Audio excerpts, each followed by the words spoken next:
Hey, welcome to the extra podcast of the football season, even though it's March, 12th? Is that we the 12th? Yeah, March 12th. I'm here with Brenton, Colabella of Steubenville Catholic Central, Ross Comis of Weirton, Madonna, and they were our cover boys right here of the Pigskin preview of 2012, or 2013, excuse me. They're a reason they were the cover boys. I don't know if you guys know this, but we knew when you were sophomores you were going to be the cover boys. We knew it, and and the good part is this first team All-State, Division 7, first team All-State, Class A, Division 7 Eastern District Offensive Player of the Year, Class A All-State Offensive Captain. So studs, basically, and guys who can take a joke because they really should. Okay, now listen, 9 months ago, can you believe it? 9 months ago, we were over in that other room taking pictures for the cover of this. That's great. It flew by. Yep. Isn't that amazing? Yep. The one guy back there almost killed himself stepping over a box, and you guys were, And whose idea was this anyway? Was this Colabella's idea? No, that was his. That was mine. That was Comis's idea? Yeah. You actually had a good idea? For once. Yeah. Wow. You better write that down, man. Yeah. But seriously, 9 months ago, can you believe that you guys are literally 25-ish baseball games away from being done from your high school career? It's crazy. Is it? Yeah. Very weird. 4 years very went weird. And college just goes by even faster, by the way. Just to let you know. Yeah. Cross that bridge when we come to. Yeah. I talked to your boy Eddie. I talked to Eddie Nogay the other day, and Eddie just can't believe how fast 4 years have gone at W&J. A couple questions. We'll just kind of go through this. And I'll ask both of you guys. 4 years ago, you're finishing your 8th grade year, for the Junior Dons and the Junior Crusaders. And so, what expectations do you guys each have going into high school playing football? I'll start with you. I knew I was going to have a chance to play, especially on defense. I knew that, not that I had the starting job at safety, but I knew that, I was going to have a good opportunity to win it. But at quarterback, I knew, we were going to have a senior there, so, I didn't expect to come in and start at quarterback. But, I knew we had a great team, so, with Connor, Leah, and so I knew we had a chance to make a run at the playoffs. Unfortunately, Connor got hurt, and the expectations went down a little bit. But I did start safety, and I got some time in at wide receiver. So it was a good experience for me to kind of get the flow of things, and then get ready to play quarterback the next 3 years. Now for you, completely opposite. Because you're stepping in and not knowing, obviously, you're going to be the starting quarterback as a freshman, because no one at Catholic Central had ever done that in the history of the school. But you knew you had a chance to be the starting quarterback, did you not? I mean, I knew I had a chance going in, but I was playing baseball a lot of summer, and I missed a lot of summer workouts.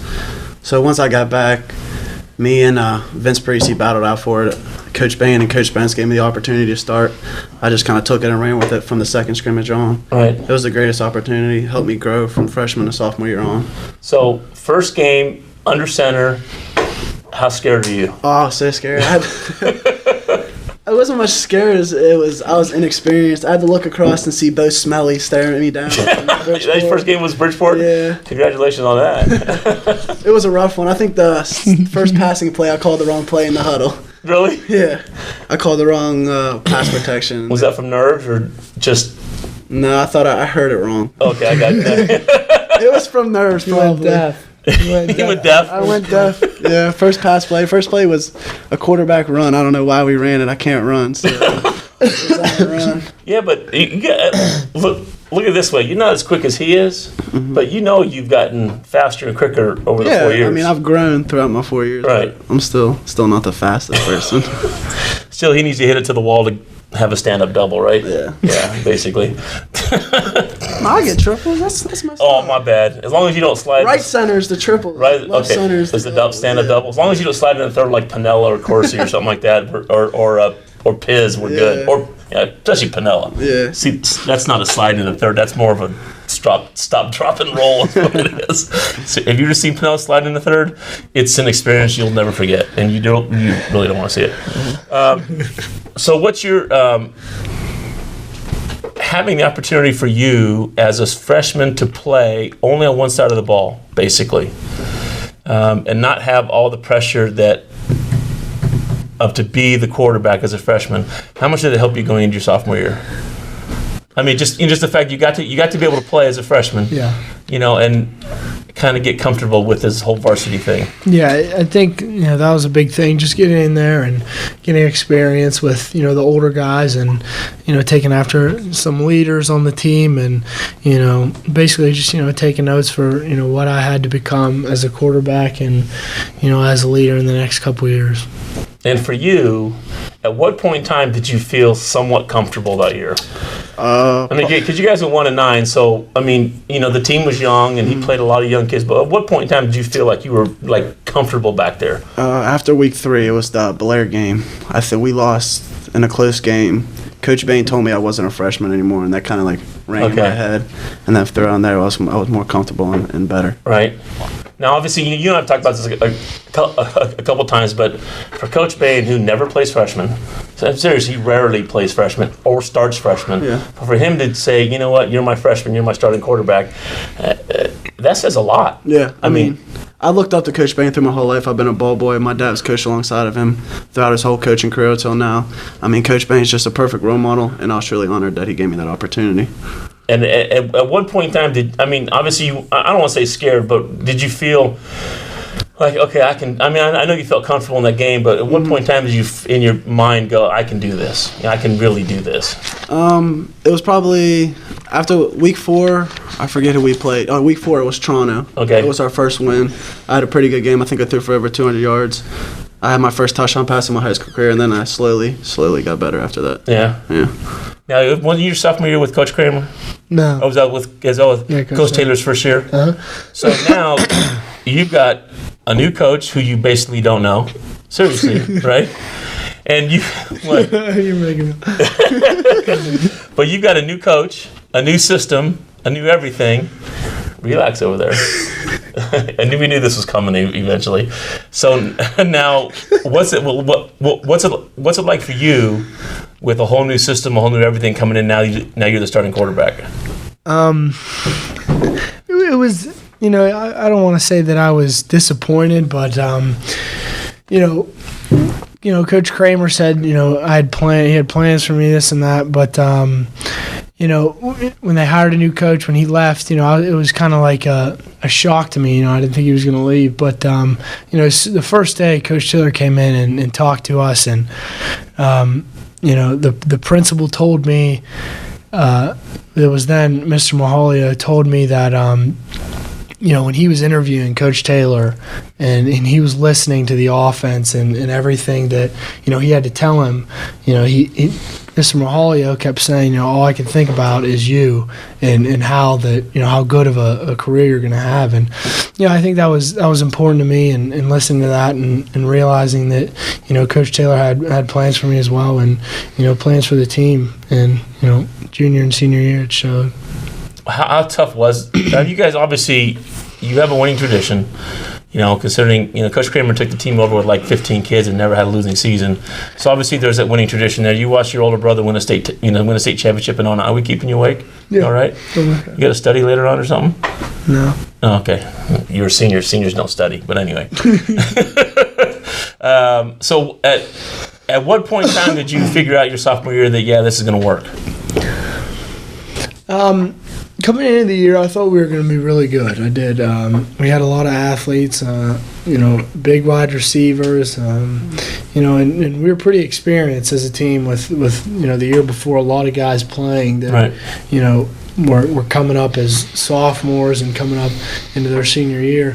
But, I had a lot of good expectations coming into the year. And, from game one, we played really good in game one and followed through in game 2, and then beat us. Yeah, we beat them. And then was that game 3? No, we lost Wheeling Central in game 3. So you beat them in game 2? Yeah. Okay. And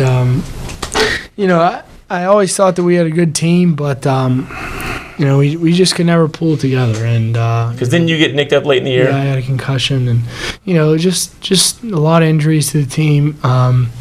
When we went into the playoffs, we had our top 2 running backs out. I was out, and I think we had 2 linemen. So, and we still almost beat. And you gave Williamstown everything they can handle. So I mean, it showed how much talent we had, but like I said, couldn't pull it together. Had too many injuries, too many problems.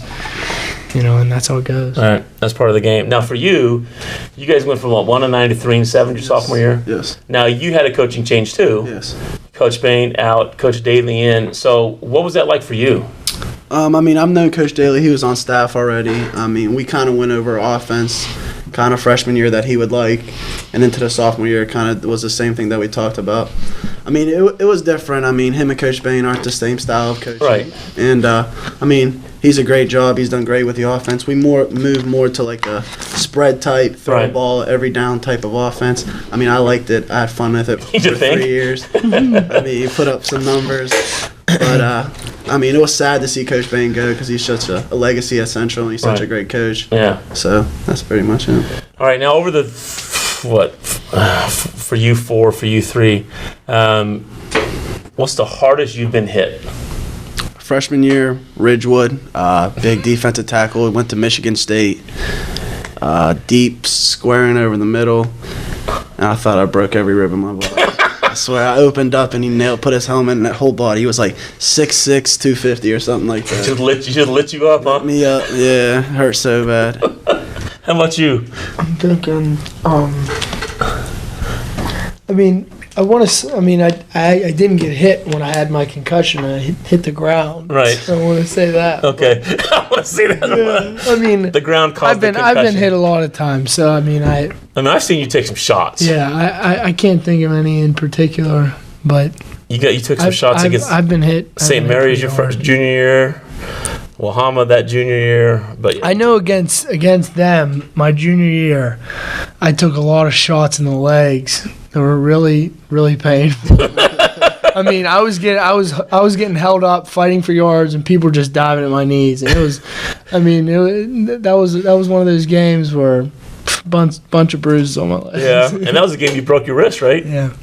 Mm-hmm. Now, how hard was that for you to keep it quiet? It was very hard. Seriously, because no one knew. For the most part, no one. You're trying to go through a playoff run, and you got a broken left wrist. I know. People, when people would come to our practices and see my wrist like all bundled up, right? And taped, they didn't say anything. So I'm thinking, okay, we're good. This isn't, going to get out. So, Did you guys know you hurt him? We saw him get up and hold his hand on the sideline, but we didn't know what it was. We thought he might have had like a stinger or something. Right. Because I remember the play. I think Zach Harrington tackled him on the left sideline. Okay. It was just a fluke. Yeah, he put it. It wasn't like a big hit or anything. No, I understand. Yeah. He just put his hand down like this, like the braces fall. Right. And he got up holding his left hand. So we kind of had an idea, and then I saw it on film, and I knew he did something to it. So, what's the best pass you've ever thrown? Best pass. Oh, this year, easy. End of the half against Weir High. Rolled out. I think Coach Daly was mad about something, so he called wheel to end the half. It was like 85 yards down the sidelines to Fletch and Stride. Really? Yeah. It was perfect. And then, yeah, that's probably it. That's probably it. Now, I know you don't know this. I'm going to tell you how talented this slug is over here. He threw an interception this year that skipped on the turf. Skipped. That's true. Right? That's true. Skipped on the turf. I'm driving. Which game was that? Cameron game. I get there like right before halftime or something because some of the players taking pictures, and all of a sudden I hear on the radio, Comis threw an interception. Right, so I get to the sidelines, whatever. I look at Glenn, I see Comis. I go, "Really? You threw a pick?" He looks at me straight face. He goes, "It hit the ground. I swear, it hit the ground." It was like that blatant. I rolled out and I went to throw. I got really yelled at because I should have ran, and the coaches were, Okay. So I rolled out, and the guy's behind me, and I got hit, and I threw. And it goes like 10 yards wobbling, and this kid, he's not even diving yet, and the ball hits the ground. He dives. They call it I wasn't even mad at first. I was like, how do you even go? Yeah, that's one of them ones you can't even get mad at. Yeah, you just can't. It was. Okay, your best pass. Probably a state championship game. I rolled out to my left, and Will was coming across the back of the end zone. I threw across my body like 50 yards. Yeah, it was nice. I saw The back of the end zone. I saw it on the highlights. That was for my best. Okay, now we're going to quickly talk about the pass. Since you were both on, did you know he was contained in that play? Did you know that? Seriously, did you know that? Did you know that? Yeah, I did. That he was contained. First of all, Colabella, who plays 12 snaps a year on defense. My dad goes in and says, "Go ahead and blitz." I was like, "Come on." And weren't you contained on that No side? one blocked him like 3 plays in a row. He just ran right at me. And then I had contained. He wasn't allowed to get around me. Right. So I wasn't gonna rush him. No, I understand that. Of course he would be. And Marty had perfect contain on the right side. We did what we were supposed to do. We made him run like 30 yards back, turns around. And heaves I don't it. even want to talk about it. I knew this was coming though. I wouldn't either. But I mean, it was a great play. I mean, I don't hold. But still, it was just like it was like one of the moments like where it just like time stopped when I was sitting there. Like, yeah. I mean, did you watch the catch? I mean, yeah, because you're like a midfield, so to speak. Yeah, I turned, the ball was in the air, I turned and watched it. I usually one of them feelings that you knew something was going to bad. That's the feeling I was opposite. I had a feeling something good was going to happen. Because I threw it and I was like, he's right there, but I feel like he's going to catch it. I don't know. Best catch Biandello ever made. Yeah, for sure. And then I thought Tony Barber was right there. He's in perfect position. I thought he had it at first, and then Marcello just went over top. I mean, but you can't fault Tony for that because Tony was in perfect position. I mean, you can't ask for anything better than what he was, and you just. Now here's my question: when you threw it, did you start saying Hail Mary? No. I mean, did you? Start praying. I couldn't think to say that. I didn't have anything on my mind. You start doing the rosaries. Yeah. You're back and chucking it. As soon as I threw it, I couldn't do that. That's hilarious. That's just amazing to me. Can you guys believe that you're seriously like 25-something games away from being done with your high school career? 25-something baseball games away from being like done, like next phase of your life, so to speak. Is that even crossed your mind? Yeah, I've thought about it, but it's I guess it's sad, but I'm ready to move on and pursue my dream that I've always wanted to do. So, right. I'm sad, but I'm so excited to move on that it doesn't isn't affecting me that much. All right. How about you? That's kind of the same way. I mean, I'm sad. High school was a good 4 years, but I'm ready to move on to my dream and something bigger. Now, do you guys realize that seriously, both your senior classes are incredibly similar to where you know what I mean? Your senior class is a lot like Louis' senior class, a lot like it, where you guys did a lot of really good things, and your senior class brought the football team from 1-9 to 8, to 9-3. Yep. And the basketball team came back to where it's now Central, and the baseball team is, you know what I mean? Mm-hmm. So you guys surrounded by some really good friends, really good teammates for 4 years, right? Yeah, I mean we've been close since 6th grade football, and that was kind of our goal to get Central back on the map. Because for a while and everything, we weren't. No one thought about us, but now we kind of earned our respect. Right. So that was our goal coming in the freshman year. Same thing with you.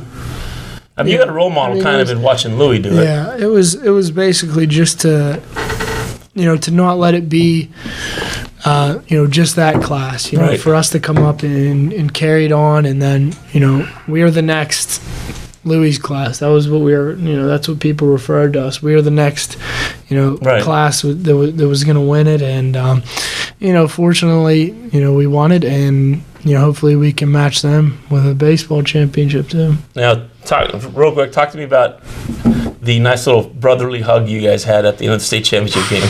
Was it more of a tackle? Yeah, he swung me around so hard. I don't even know what he was doing. I mean, I was like ready for just to jump up and right. and he suplexed me onto the ground so hard. Hulk Hogan. But it was a good moment.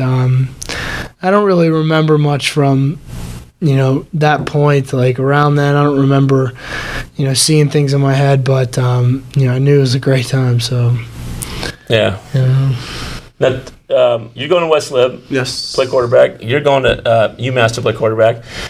Before we talk about the decision to you guys both talk to me about being a 6'1" quarterback, where if you were 6'4", you'd have a gazillion offers. With your skill set the way it is, 3 inches means you're going to have a lot more offers. But being 6'1", they think that just because you're 6'1", sometimes you can't play the game. You know what I mean? Yeah. I mean, I think it's gonna. At the next level, I'm going to play with a chip on my shoulder, knowing that I didn't get the offer or people looked at me because I wasn't tall enough. So I'm going to play with a chip on my shoulder and just to prove to them that I can do it just as good as a 6'4" guy. Right. That's how I'm going to look at it. How about you? I mean, I understand you're going D1, but you that path to D1 went like this. Yeah. But your height was an issue to some people. Yeah, it definitely was. When I went to the Kent State camp in the summer going into my senior year, and I was just overlooked. I was small, so the guys that are 6'4", there was 2 groups. First we were together, and they split groups, and they split groups with the tall guys, and I'm here with like these not so good players, and I was disappointed. I'm thinking just because you're 6'1" and not 6'4", small, and it was disappointing. But I just told myself that this year I'm gonna have the best possible year I could have to make these people believe that I can play and make plays that puts me on the map, and I just needed one chance, and I'm grateful that UMass gave me a chance. So speak about that chance, because the chance started because of Coach Whipple's son, Spencer, right? Yeah. I mean, that started because he was a grad assistant at Pitt, correct? Mm-hmm. Yeah. And he was trying to get you to walk on at Pitt. Yeah. Right? Mm-hmm. And then Dad gets a job at UMass. Dad hires son.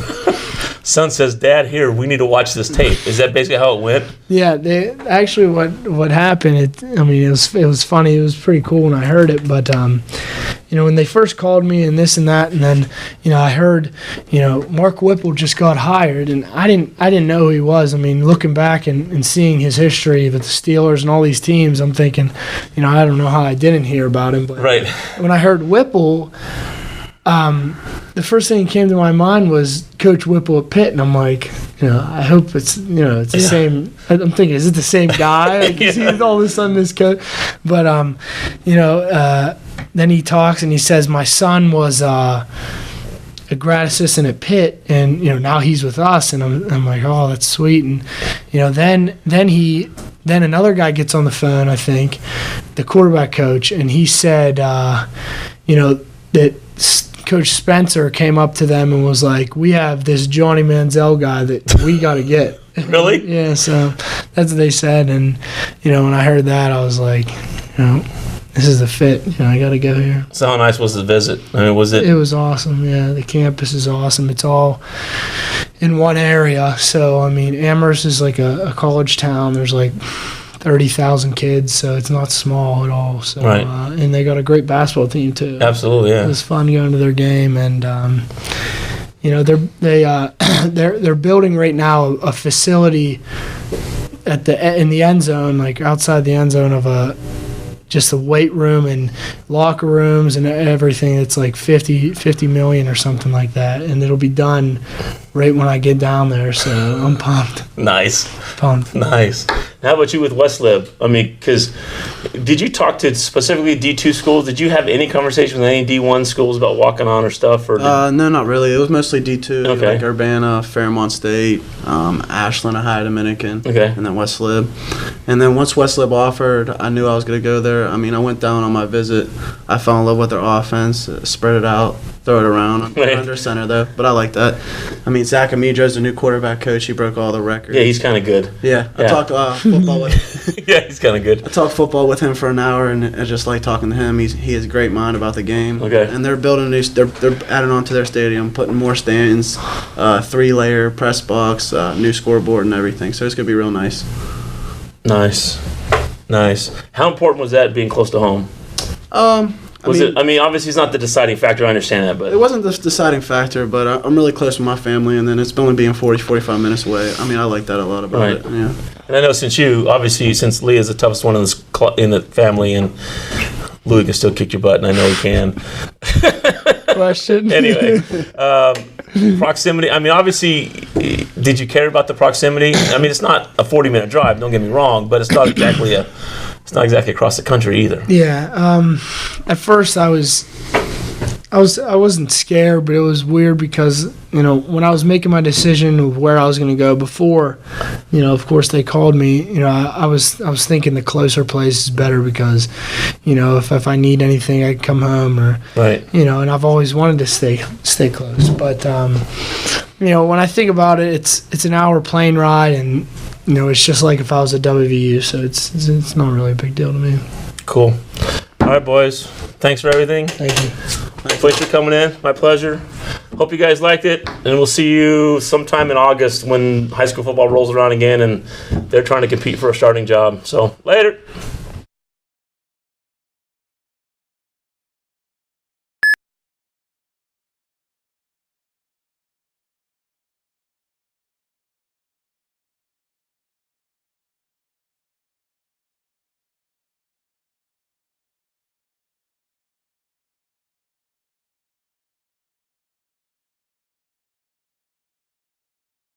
Well, what was funny that story won me a first place sports writing award because I literally nice, and I know what kind of hands you have. That's why you throw it instead of catch it.